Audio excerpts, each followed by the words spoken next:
sorry, I'll start again. The deeper I look into that Baroness Blackstone woman, the more grave the implications are for open democracy globally. She is a manipulator across vast tracts of land through parliamentary organisations which are actually registered businesses. Yeah, well, that's like the Ditchley Foundation. If you check onto the links of the directors of the Ditchley Foundation, you will see that there is a vast syndicate of powerhouse names who control the country. Not Cameron, he doesn't control it. It's these people who manipulate the words coming out of that man's mouth. So that tempt me just to reveal some of them? Well, if you just click on the Ditchley Foundation, just click it on. Okay. I haven't got it in front of me, I've done that years ago. I'm thinking, you know, my friend in Northumberland asked me to make a video on how you use company checks, so that if you're interested in what your local MP does for some trickle down, you can check them out that way. Do you think that would be a useful gesture, or do you think we'll get in response to that what happened in Toronto? Which I'll explain to the listeners was that Gordon has a massive dossier on corruption in the Toronto Stock Exchange, which is the second most corrupted stock exchange on the globe behind London. I'd say it's the first, number one, because then you get people like Gordon Keep and Frank Guistra, who works for Macquarie Bank, which explains how Bill Clinton got 31 million. When you steal thousands of virtual oil and gas and mining companies, it's easy to bung a president 31 million for his re-election campaign, which is what they did. It's these people that are funding the politicians who groom them to protect the criminal organisations which they are currently running. And for Canadian listeners, I'd like to remind you that this criminal network that includes Bill Clinton is discussing the entrepreneur who supports, in inverted commas, many of the Canadian university institutions. That's philanthropist, in inverted commas, Frank Guistra. He runs the universities like he runs the US-Canadian mafias. Well, that's right, because if you look at Frank Guistra under the Macquarie Capital Markets Canada Limited, now this is all out of my head, but it's fact, is that you will see his interlocks to thousands of virtual oil, gas and mining companies. There's no getting away from it. These companies move through 5 or 6 years and delist, having robbed the banks and financial institutions and private investors of hundreds of billions of dollars. They then move that money by way of joint venture partners and subsidiaries, which is a forensic tool for money laundering. And yet the government of Britain stands by and watches this massive fraud and corruption, because this is how people are groomed in politics.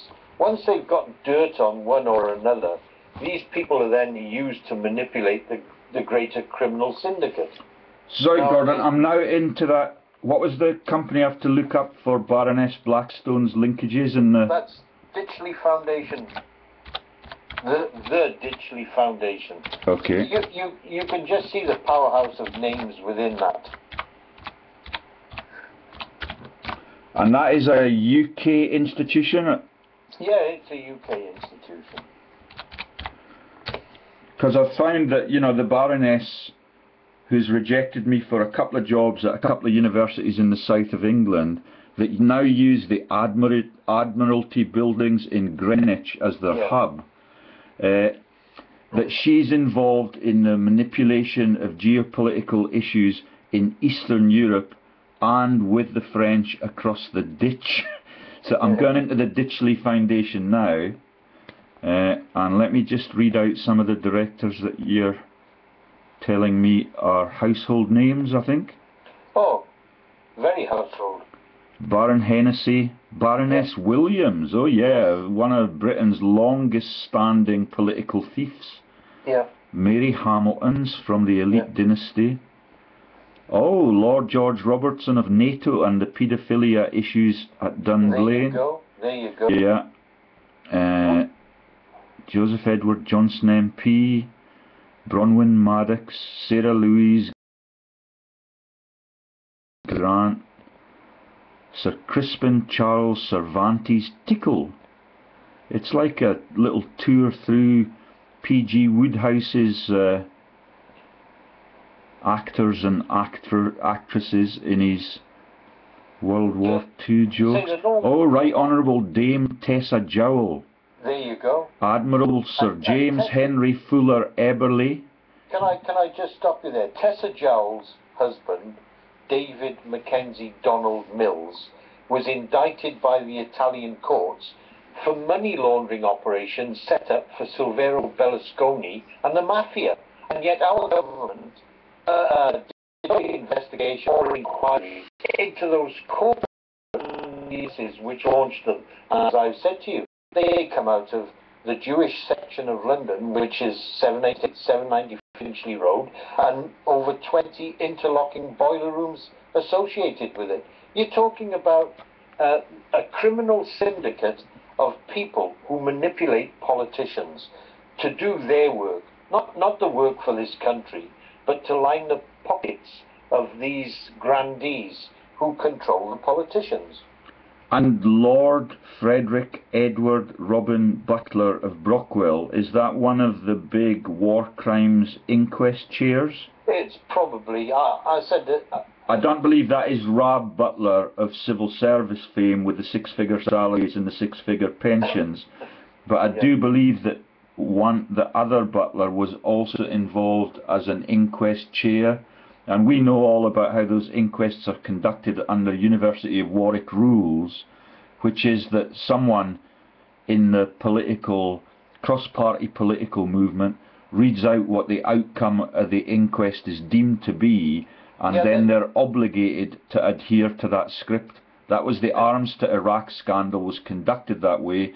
The meetings were held at Warwick University. The script was written months before. The whole thing is a cover-up.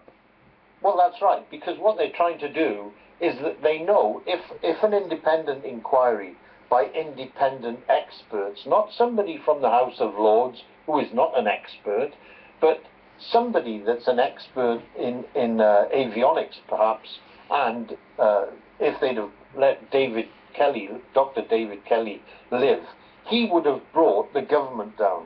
And that's why he didn't commit suicide, in my opinion. He was murdered because he had inside information on those very people who were signing UORs, urgent operation requirements, for material being used throughout the world. And David, mutual friends of ours have revealed that David Kelly was compromised because he knew under the Nuclear Explosions Act that a war crime had been committed, and he was obligated to declare that. But the poor man was just trying to do the decent thing for the Prime Minister, who was in nuclear weapons trading delegations with him in the Republic of South Africa. All he was trying to do was to secure his decent pension. And his threat of honest revelations of what were statutory commitments in nuclear weapons deployment, i.e. that you must declare every explosion, where its locus was, where the weapons were being tested and who was testing them. That was one of the conflicts that David Kelly faced before he made his decision to do the decent thing and to try and reveal the truth, only because he wanted to secure his pension and he was a decent man. It's a tragic narrative. Well, I said that the general public have no concept on conflict as such, and why it's a $1 trillion empire to create conflict, and people like Kellogg, Brown and Root, who gain a lot of the military contracts to set up base camps like they have in Afghanistan and Iraq. These people thrive on war and conflict. These are the people making hundreds of billions of dollars monthly with conflict. And it's in their interest to keep them running because they're the people that's making the money. They've just shut the video down. Yeah, I got a set of HP Hewlett-Packard tools came up, and on my second computer that the camera's not pointing at, they've just disconnected all of the things that we've just recorded. Well, I said, you know, this is what's going to happen as you get deeper into the shit. Yeah, it's quite stunning that they're able to manipulate intel and they're able to empty the British Treasury because they are the British establishment. It's, yeah, well, the magnitude of what they're doing is massive. And it is fundamental criminality right at the top of the British elite chain.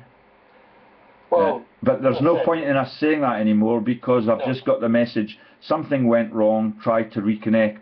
I mean, we could do it all again, or I could use my Kodak camera, which is more reliable than YouTube, which I don't really understand the ownership of, but I will before the end of the day. You see,